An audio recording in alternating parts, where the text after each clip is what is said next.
जय हिंद बच्चों, आइए चलते हैं हम लोग कहानी की ओर। एक नई कहानी है हमारा लड़की की चतुराई, जो कि क्लास 5 का हिंदी पाठ्य पुस्तक में हमारा वर्णित है। ठीक है, चलिए देखते हैं कि किस तरह से ये जो लड़की होती है चतुराई से अपना परिवार को बचा लेती है। तो कहता है एक गांव में एक गरीब आदमी रहता था। गांव में अक्सर जो से गरीबी आदमी रहता है ना, तो उस गांव में भी एक गरीब आदमी रहता था।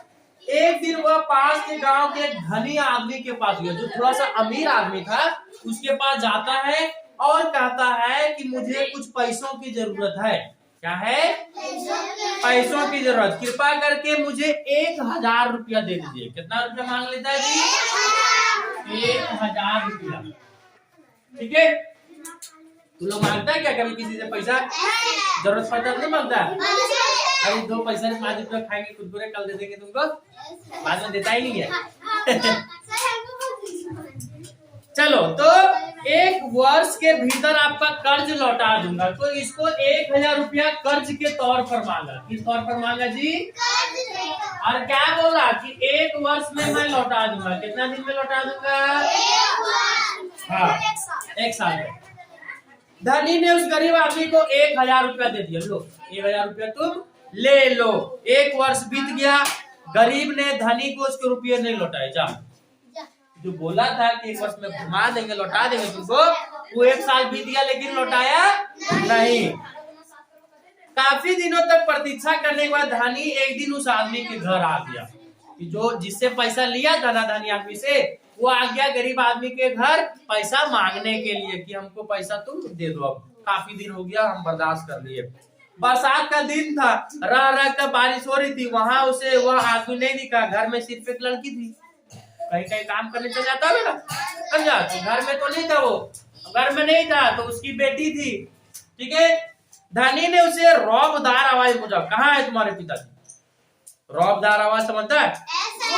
एकदम गुस्सा से, काफी दिन से पैसा नहीं दिया था जी। लड़की बोली, पिताजी स्वर्ग का पानी रोकने गए हैं। कौन सी का पानी? स्वर्ग का पानी होता है रे, आसमान का पानी स्वर्ग का पानी बोलते हैं। चलो, तो धनी ने फिर पूछा, तुम्हारा भाई कहाँ है? लड़की बोली, बिना झगड़े के झगड़ा करने गया। झगड़ा नहीं है लेकिन झगड़ा करने चल गया, है ना? धनी की समझ में कुछ भी नहीं आया, क्या लड़की बक बक कर रही है, ये पूछते हैं तो वो जवाब दे रही है ना? फिर पूछता है कि तुम्हारी माँ कहाँ गई है? तो लड़की बोलती है कि माँ 1 से 2 करने गई है। 1 से 2 करने गई है। अब धनी को अब गुस्सा आने लगा, है ना? खींच कर बोला, और तुम यहाँ बैठ के क्या कर रही हो? तुम भी काहे नहीं चली गई कहीं? तो लड़की आकर बोली, मैं 1 से सारा देख रही हूँ। मैं 1 से सारा देख रही हूँ, है ना? धनी समझ गया कि लड़की उसके किसी भी प्रश्न का सीधा उत्तर नहीं देगी। सब टेढ़ा टेढ़ा उत्तर दे रही थी, है ना? कुछ भी बोल दे रही थी। उसे उस लड़की से प्यार से बात करनी होगी। अब प्यार से बात करना, पहले एकदम गुस्सा करके बोल रहा था ना, तो वो जैसे बोल रहा था वैसा जवाब मिल रहा था उसको। मुस्कुराते उसने कहा, बेटी तुम्हारे किसी भी उत्तर का अर्थ समझ में नहीं आया, तुम मुझे इन सभी का अर्थ बताओ। मम्मी गई है 1 से 2 करने, पापा गए स्वर्ग का पानी रोकने, भैया गए हैं बिना झगड़े का झगड़ा करने, और तुम क्या कर रही हो? तुम 1 से सारा देख रही हो। कुछ भी समझ में नहीं आया, है ना? तो लड़की भी आजकल पूछती है कि अगर मैं सभी बातों का मतलब समझा दूं तो मुझे क्या दोगी? सही बात, फ्री में थोड़ी ज्ञान देंगे जी। हम जब बता देंगे इसका मतलब तो मुझे क्या मिलेगा? तो धनी के मन में तो आप समझने की तीव्र उत्कंठा थी। वह बोला, जो मांगोगी वही दूंगा। तो लड़की बोली, यदि आप मेरे पिताजी का सारा कर्ज माफ कर देंगे तो मैं आपकी सारी बातों का अर्थ मैं बता दूंगी। कर्ज कितना लिया था रे? 1000। हाँ, तो अगर 1000 रुपया माफ कर देंगे सूद के साथ, तो मैं तीनों का या चारों का मैं जवाब सही दूंगी। धनी बोलता है कि चलो माफ कर दूंगा। क्या कर दूंगा? अब तो बता दो। तो लड़की बोली, आज तो मैं आपको सारी बातों का अर्थ नहीं समझा सकती, कृपा कर आप कल आए, कल मैं जरूर बताऊंगी। कब बुला लेती है? हाँ, आज नहीं बताऊंगी, कल आओ। धनी अगले दिन फिर उस लड़की के घर आ पहुंचा, है ना, उसको जानना था ना, मतलब है ना जी। वही लड़की के पिता, माँ और भाई भी मौजूद थे, और जो तीनों गया था, उसके पापा गए थे काम बाहर, मम्मी भी गई थी, भाई भी गए थे, तो सारे के सारे लोग आज घर में ही थे। ठीक है। लड़की ने धनी का स्वागत करते पूछा, आपको आपका वचन याद है ना? क्या वचन था रे?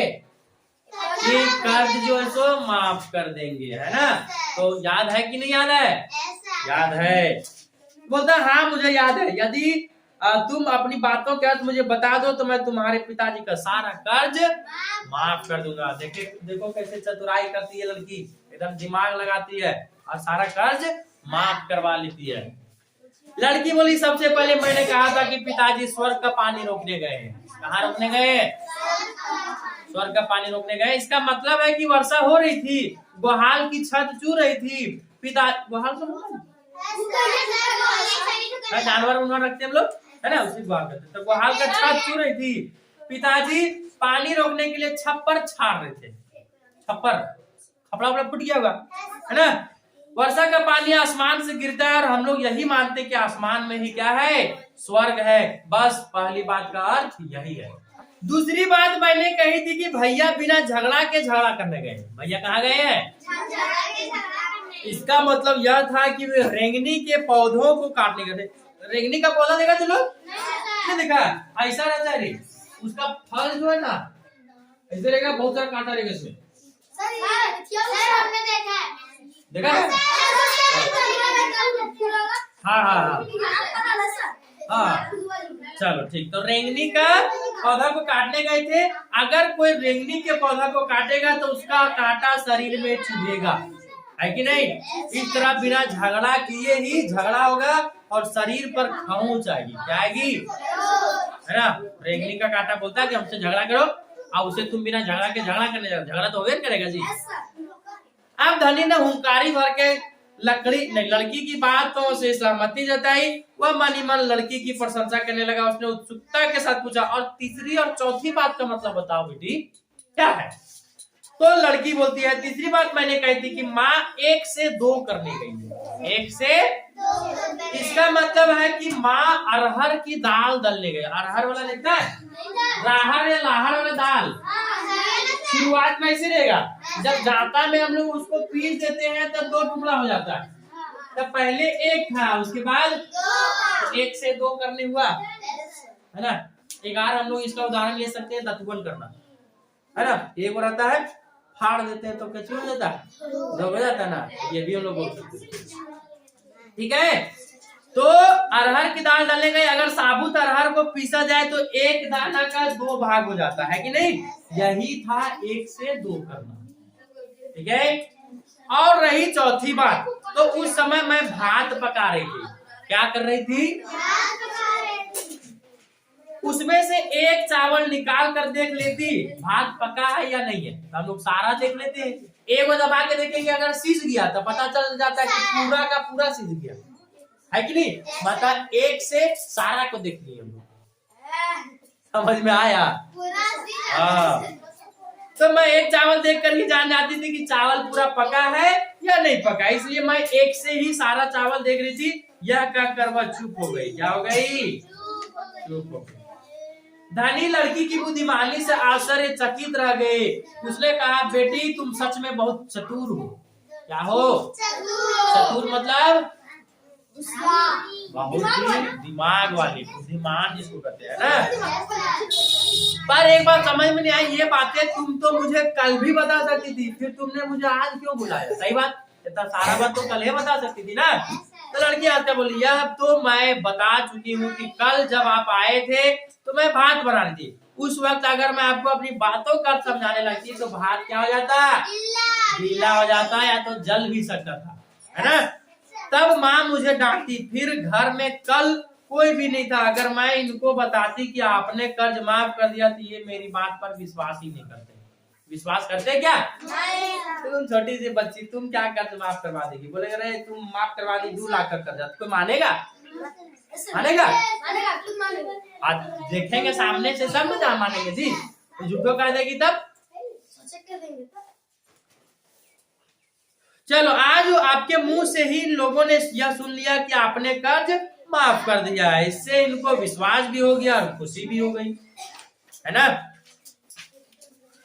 लड़की की बात सुनकर धनी बहुत प्रसन्न हुआ। उसने अपने गले से कीमती माला निकाल कर उसको दे दिया, जो हार बार पहना था उसको निकाल के उसको दे दिया और सिर पर प्यार से हाथ फेरते हुए बोला, तुम्हारे पिताजी का कर्ज मैं पहले ही माफ कर चुका हूँ, है ना। अगर आगे तुम्हें कभी भी किसी चीज की जरूरत हो तो बेझिझक मुझसे कहना, मैं पूरा करने का कोशिश करूंगा। इतना कहकर धनी चला जाता है और लड़की के माँ बाप ने उसे खुशी से गले लगा लिया। अच्छा मैं क्वेश्चन पूछूं, बोलता है गरीब आदमी को कर्ज लेने की जरूरत क्यों पड़ी होगी? बताओ तो, गरीब आदमी जो था कर्ज क्यों लिया? अब गरीब था, कुछ चीज का जरूरत पड़ा होगा, या तो खेती बाड़ी लगाने के लिए जरूरत पड़ा होगा, तो पैसा मांग लिया, बेचारा चुका नहीं पाया, है ना। धनी आदमी लड़की की बातों से क्यों खिंच गया था? शुरुआत में एकदम गुस्सा गया था ना, मतलब गुस्सा हो के आया था। हाँ, वो अपने उल्टी जवाब दे रहा। एक तो उधर से एक गुस्सा होके आया था पूरा एक साल 1.5 साल के बाद, ऐसा जब क्वेश्चन पूछ रही थी उल्टा पलटा जवाब दे रही है, उसी से खींचने लग गया, है ना। रेंगनी का पौधा कैसा होता है? आप इसे अपनी भाषा में क्या कहते हैं? रेंगनी का पौधा कांटेदार होता है ना, हम लोग क्या बोलते हैं अपनी भाषा में? बबूल तो कांटा नहीं बोलते।